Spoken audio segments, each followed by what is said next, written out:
अस्सलामु अलैकुम वरहमतुल्लाहि वबरकातुहू।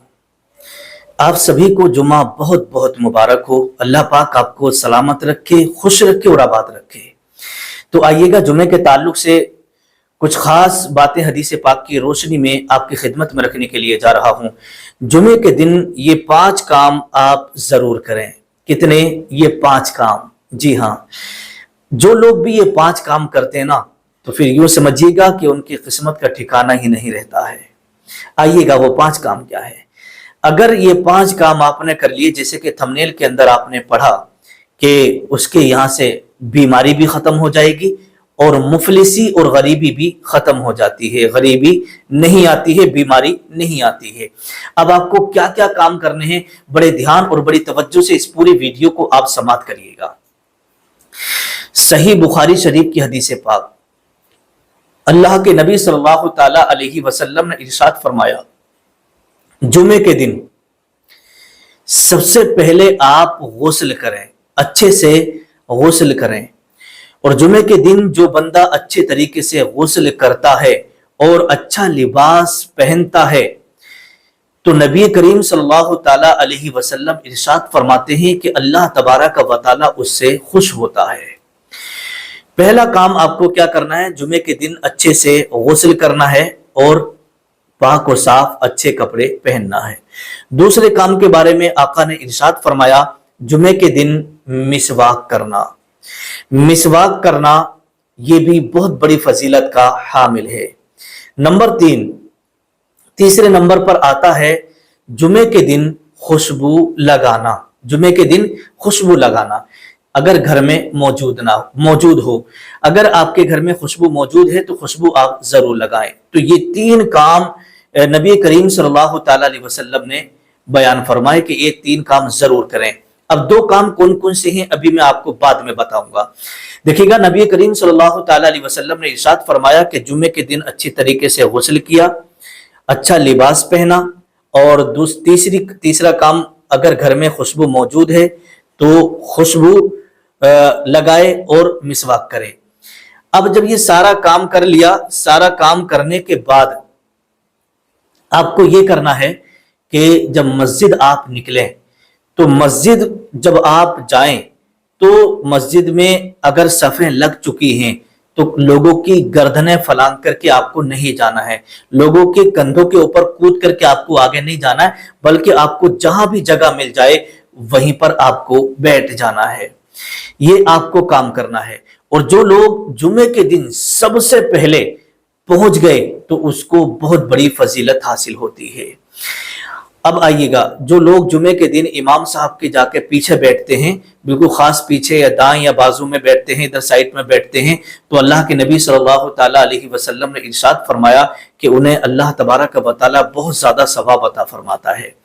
तो ये 3 काम करिएगा। और दूसरी खास बात एक मैं आपको ये भी बता दूं, अगर जैसे मान लीजिएगा आपने कपड़े वगैरह सिलवाए हैं और आप सोच रहे हैं कि भाई फला जगह शादी आएगी तो हम तब पहनेंगे, या किसी भी दिन, पीर के दिन, मंगल के दिन, बुध के दिन आप कपड़े पहन लेते हैं, नए कपड़ा, लेकिन हुजूर सल्लल्लाहु ताला अलैहि वसल्लम की आदत मुबारक थी कि जब भी कोई नया लिबास आप सिलवाते तो उस नए लिबास को आप जुमे के दिन ज़ेबो तन फरमाते, यानी जुमे के दिन आप उस लिबास को पहनते और जुमे की नमाज पढ़ने के लिए जाते।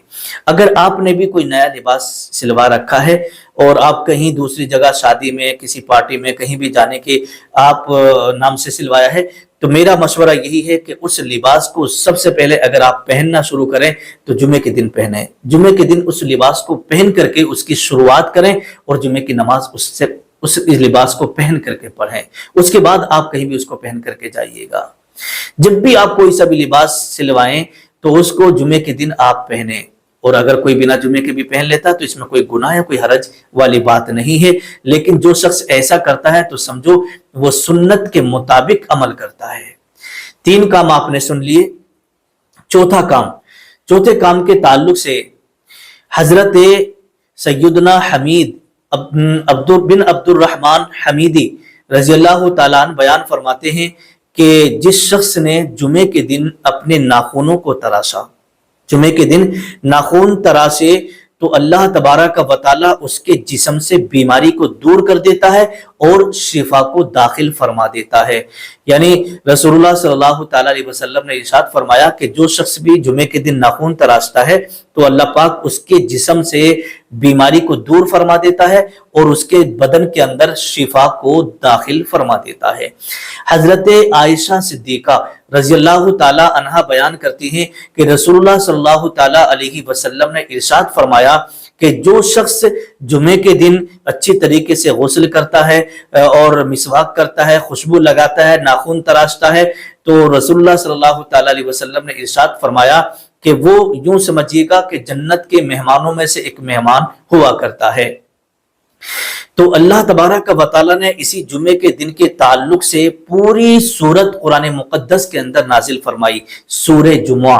سورہ جمعہ آپ اس سورت کو 28ویں پارے کے اندر آپ دیکھ کر کے پڑھ سکتے ہیں۔ اب آئیے گا 5واں کام آپ کو کیا کرنا ہے۔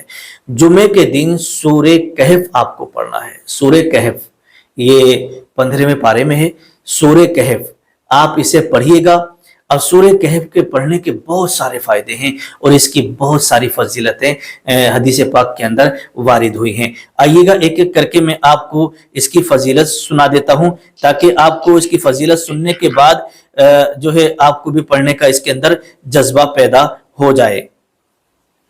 تو دیکھیے گا اللہ کے نبی صلی اللہ تعالیٰ علیہ وسلم کی حدیث پاک ہے، مسلم شریف کی حدیث پاک میں یہ موجود ہے کہ جو شخص جمعے کے دن یہ سورہ کہف پڑھتا ہے تو اللہ کے نبی صلی اللہ تعالیٰ علیہ وسلم نے ارشاد فرمایا اس کے گھر سے لے کر کے کعبے تک، کعبۃ المکرمہ تک نور ہی نور ہوتا ہے۔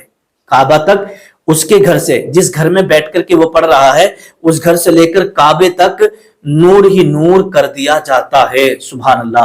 اور اس کی دوسری فضیلت یہ ہے کہ جو شخص جمعے کے دن سورہ کہف پڑھتا ہے تو اللہ کے نبی نے ارشاد فرمایا کہ بعد مرنے کے اس کے قبر میں نور داخل ہوتا ہے، یعنی اس کی قبر میں روشنی ہوگی۔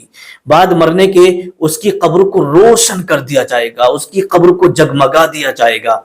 آپ نے سنا ہے نا کہ قبر کے اندر اندھیرا ہوتا ہے، قبر کی تاریکی رات، قبر کی وہ اندھیری رات جس کا اگر انسان تصور بھی کر لے تو پھر وہ گھبرا جاتا ہے۔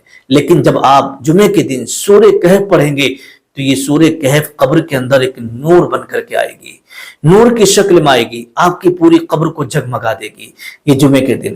تو میرے پیارے اسلامی بھائیوں اور اسلامی بہنوں، جمعے کے دن آپ یہ 5 کام ضرور کریں۔ پہلا کام غسل کرنا، دوسرا کام مسواک کرنا، تیسرا کام خوشبو لگانا گھر میں موجود ہو، چوتھا کام ناخن تراشنا، 5واں کام جمعے کے دن سورہ کہف پڑھنا۔ تو یہ 5 کام آپ جمعے کے دن ضرور کیا کریں، اس کی فضیلتیں آپ کو انشاءاللہ ضرور حاصل ہوں گی۔ السلام علیکم ورحمۃ اللہ وبرکاتہ۔